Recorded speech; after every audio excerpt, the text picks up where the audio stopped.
బాలీవుడ్ నటుడు సైఫ్ అలీ ఖాన్ కి భారీ నష్టం తగిలినట్టు తెలుస్తుంది. ఈ నేపథ్యంలో ఆయన 15,000 కోట్లు అయితే లాస్ అయినట్టు తెలుస్తుంది. మరి దీని గురించి డిస్కస్ చేయడానికి మనతో పాటు సీనియర్ జర్నలిస్ట్ జగదేవ్ గారు ఇప్పుడు మనతో ఉన్నారు. నమస్తే సార్. నమస్తే సార్, మీరు చూసుకుంటే ప్రముఖ బాలీవుడ్ నటుడు సైఫ్ అలీ ఖాన్ కి అయితే భారీ నష్టం అండ్ ఒక షాక్ అని చెప్పొచ్చు. 15,000 కోట్ల రూపాయలైతే ఆస్తి నష్టం జరిగిందంటూ కూడా వార్తలు అయితే వస్తున్నాయి. ఏ రకంగా చూడొచ్చు సార్ దీన్ని? యాక్చువల్గా పటోడి రాజవంశానికి చెందిన వ్యక్తి ఈయన సైఫ్ అలీ ఖాన్. సో ఈయనకి నాకు తెలిసి మంచి హీరోగా చలామణి అవుతున్న రోజుల్లోనే అఫ్ కోర్స్ అప్పటికి మొదటి భార్య విడాకులు అయిపోయిన నేపథ్యంలో ఇంకా కరీనా కపూర్కి చేసుకుంటారు అనుకున్న టైంలో నాకు చిన్న గుర్తు ఆయనకి పట్టాభిషేకం కూడా చేశారు ఆ రాజ్యానికి అన్నట్టుగా కూడా విన్నాను. సో అట్లాంటి సైఫ్ అలీ ఖాన్ రాజుల ఫ్యామిలీ బాగా మంచి గట్టి బ్యాక్గ్రౌండ్ ఉన్న వ్యక్తి. సో సినిమాలంటే ప్యాషన్ అట్లా ఉన్నారు అనుకున్నాం. ఆ తర్వాత తెలిసింది ఏంటంటే ఆయన నిజంగా ఒకప్పుడు పటోడి అదే రాజులు ఉండేవారు కదా, ఆ రాజులకు సంబంధించిన వంశకు సంబంధించిన వ్యక్తి. తర్వాత సినిమాలో ప్యాషన్ గేట్ వచ్చారు, అన్ని చేశారు అనుకున్నారు. అయితే ఈ ఇయర్ ఎందుకు ఆయనకి సరిగ్గా కలిసి వచ్చినట్లేదు. లాస్ట్ టైం కూడా ఆయన ఇంటిలో ఆయనకి మర్డర్ అటెంప్ట్ జరిగింది. ఆయన పైన జరిగింది. ఆయన పిల్లాడిని తీసుకొని ఒక ఆటో ఎక్కి హాస్పిటల్ చేరాడని కూడా వార్తలు వచ్చాయి. దాంట్లో చాలా తికమక ప్రశ్నలు కూడా ఉన్నాయి. మంది మార్బలము బౌన్సర్స్ ఉంటారు, పెద్ద ఫ్యామిలీ. ఆయన ఒక పెద్ద ఆర్టిస్టు, పైగా పెద్ద ఫ్యామిలీ. అతని శ్రీమతి కరీనా కపూర్ కూడా ఒక స్టారు, పెద్ద ఫ్యామిలీ. ఒక 4-5 కార్లు అయినా ఉంటాయి. ఆయన బయటకు వచ్చి ఆటో మాట్లాడుకుని వెళ్ళడం ఏంటనేది ఆశ్చర్యం కలిగించింది. తర్వాత కరీనా కపూర్ గారి మీద కూడా కొన్ని అనుమానాలు వచ్చే, ఎందుకో మళ్ళీ సైలెంట్ అయిపోయింది. అంటే పెద్ద పెద్ద వ్యవహారాలు మేనేజ్ చేస్తారు అట్లా. సో ఈ విషయం ఏంటి, వాస్తవం ఏంటనేది బయటికి రాలే. ఇకపోతే అప్పుడు కూడా ఈ వ్యవహారం వచ్చింది. ఇది మధ్యప్రదేశ్ రాజధాని భోపాల్లో వీళ్ళకి సంబంధించిన ఒక పెద్ద ఎస్టేట్ ఏదో ఉంది, ఒక కోట లాంటిది. ఆ ఇంటి విలువ, ఆ స్థిరాస్తి విలువ సుమారుగా 15,000 కోట్ల రూపాయలు. సో అది వీళ్ళకి వంశపారంపర్యంగా చెందాల్సిందే. బట్ వీళ్ళ అక్కడే అప్పట్లో అక్కడ స్థిర నివాసం ఏర్పరచుకొని పరిపాలించిన వాళ్ళు వీళ్ళ తండ్రికి సంబంధించిన బంధువులు, ఆ వంశస్థులో సంథింగ్. సో వాళ్ళు విదేశాలు, అది పాకిస్తాన్ వెళ్ళి స్థిరపడ్డారట. సో పాకిస్తాన్ వెళ్ళి స్థిరపడితే 1965లోనో 68లోనో సరిగ్గా గుర్తులేదు, ఇందిరాగాంధీ గారు ఒక చట్టం చేశారంట.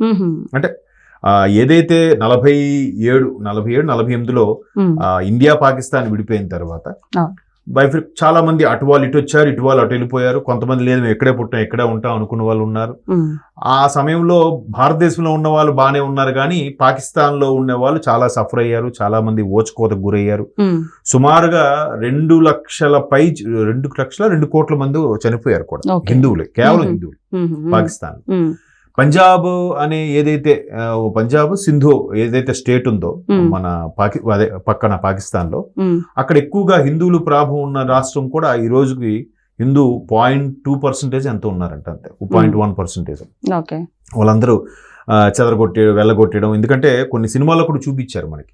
గోపిచంద్ సినిమా ఏదో ఉంటుంది, సాహసం అనే ఒక సినిమా, అందులో కూడా వాళ్ళ తాతగారు అక్కడ వాళ్ళే ఆయన ఆస్తిని ఇక్కడ తీసుకొచ్చే క్రమంలో ఆయన కూడా చచ్చిపోతాడు వాళ్ళ అటాక్ లో. సో అట్లాంటి ఉన్నప్పుడు తర్వాత 71లో ఇప్పుడు వార్ జరిగింది మనకి. తర్వాత మళ్ళీ చైనాకి మనకి కూడా వార్ జరిగింది. సో వార్ జరిగిన తర్వాత పాకిస్తాన్ మొదటి నుంచి కూడా వక్రబుద్ధి చూపిస్తుంది. సో ఈ వక్రబుద్ధి చూపించడం వల్ల ఏమవుతుంది, మార్క్స్ ఇక్కడికి వచ్చేసినా ఇక్కడ వాళ్ళ ఆస్తులు అక్కడ ఉన్నాయి, కొన్ని ఇక్కడ వాళ్ళు అక్కడికి వెళ్ళిపోయినా అక్కడ ఉన్న వాళ్ళ ఆస్తులు ఇక్కడ ఉన్నాయి. సో ఒకరికొకరు ఆస్తులు భద్రపరుచుకునేలాగా, ఎవరి ఆస్తులు వాళ్ళు చూసుకునేలాగా వీసా ఇవ్వడమో, లేదంటే వాళ్ళకి ఇక్కడ లోపలికి అలౌ చేసి, ఎందుకంటే దాయాద్ దేశాలు కాబట్టి వెళ్ళి వచ్చేలాగా ఒక వెసులుబాటు అయితే పెట్టుకున్నారు. సో వాళ్ళు ఏం చేశారు, మన భారతీయులు ఎవరైతే అక్కడ పాకిస్తాన్ లో ఆస్తులు ఉన్నాయో వాళ్ళవి ఇండో పాకిస్తాన్ యుద్ధం తర్వాత భారతీయుల ఆస్తులను అక్కడ తగలబెట్టేశారు, నాశనం చేసేయడం, కోట ఉంటే పగలగొట్టేయడం అన్ని చేశారు. సో అప్పుడు ఇందిరాగాంధీ గారికి చిరెక్కొచ్చి ఆవిడ ఒక కఠిన నిర్ణయం తీసుకున్నారు. మనమైతే అలాగా వాళ్ళ పిచ్చోళ్ళు కాబట్టి అలా చేశారు, మనం చెయ్యం. కాకపోతే ఇక్కడ ఉన్న ఆస్తి ఏదైతే ఉందో అది ప్రభుత్వానికే చెందేలాగా, మరి ఇంకా వాళ్ళకి వచ్చినా వాళ్ళకి ఎవరు, వాళ్ళ సంతతిలో ఇక్కడ ఎవరు ఉన్నా కూడా వాళ్ళకి చెల్లదు అన్నట్టుగా ఏదో అంటారు దాన్ని, ఎనిమికి సంబంధించిన యాక్ట్ ఏదో అంటారు దాన్ని, అంటే శత్రువుకు సంబంధించిన యాక్ట్ అన్నట్టుగా. సో అలాగా ఇక్కడ ఏదైతే మా భోపాల్లో పటౌడీకి సంబంధించిన ఒక ప్రాపర్టీ ఉందో ఆ ప్రాపర్టీ వాల్యూ 15,000 కోట్లు. సో కింద కోట్ల మీద తిరిగింది, అది మాకే చెందుతుంది, మా నాన్నగారి తాలూకా సోదరుడు తాలూకా కోట అది, లేదంటే ఆ ఎస్టేట్ అది మాకే రావాలని చెప్పి ఇంచుమించు 10-15 ఏళ్ళుగో 20 ఏళ్ళుగో ఈయన కోర్టులో కేసు నడుస్తూనే ఉందంట. బట్ వీళ్ళే అనుభవిస్తూ ఉన్నారు. ఎట్టకేలకు కోర్టు అది చెల్లదు. Indira Gandhi farmer prime minister Indira Gandhi గారు పెట్టిన అప్పుడు యాక్ట్ ప్రకారం అయితే ఇది ప్రభుత్వానికి చెందుతుంది, ఇంక మీకు చెందే ప్రసక్తే లేదన్నట్టుగా ఇచ్చింది. మరి రాదంటే ఎవరికైనా నష్టమే కదా.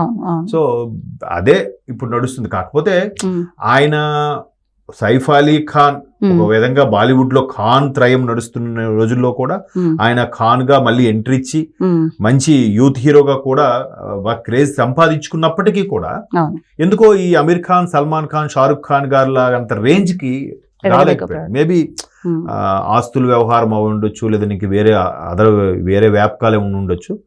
సో అటు సినిమాలో కూడా పూర్తి స్థాయిలో క్లిక్ అవ్వలేకపోయాడు. అలాగని ఇటు ఆస్తుల్లో కూడా ఇప్పుడు ఇవాళ 15,000 కోట్లు విలువ చేసేదంటే ఒక అంచనా, దాని వాల్యూ కడితే ఒకవేళ ప్రభుత్వం కానీ వేలం వేసి ఎవరికైనా అమ్మేసేలాగా ఉన్నా, లేదా ప్రభుత్వం స్వాధీనపరుచుకున్నా దాని విలువ అంత ఉండొచ్చు అనేది ఒక అంచనా. అంటే అది మొత్తానికి అమ్ముడు పోయిందా సార్, లేకపోతే రియంబర్స్మెంట్ చేసుకునే ఛాన్స్ కూడా ఏమైనా ఉందంటారా నార్మల్ గా? అంటే వాళ్ళదే అని వాళ్ళ బ్రదర్స్, అంటే వాళ్ళ ఫాదర్ తాలూకా బ్రదర్స్ దాన్ని వాడుకునేవారు.